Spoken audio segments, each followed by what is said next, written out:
നായ നദിക്കരയിൽ.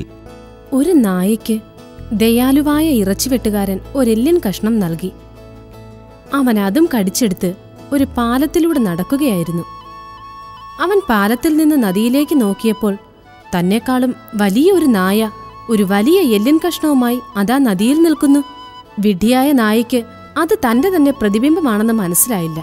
അവൻ ചിന്തിച്ചു, അതാ നദിയിലൊരു നായ. അവന്റെ കയ്യിൽ എന്റെ കയ്യിലുള്ളതിനേക്കാൾ വലിയ എല്ലിൻ കഷ്ണമാണല്ലോ ഉള്ളത്. എനിക്ക് നന്നായി വിശക്കുന്നുമുണ്ട്. ഞാൻ ഉറക്കെ കുരച്ച് ആ നായയെ പേടിപ്പിക്കുകയാണെങ്കിൽ അവൻ ആ എല്ലിൻ കഷ്ണം അവിടെ ഇട്ട് തീർച്ചയായും ഓടും. അങ്ങനെയാണെങ്കിൽ ആ എല്ലിൻ കഷ്ണം എനിക്ക് കിട്ടും. ഇങ്ങനെ ചിന്തിച്ച് അവൻ ഉറക്കെ ഉറക്കെ കുരയ്ക്കാൻ തുടങ്ങി.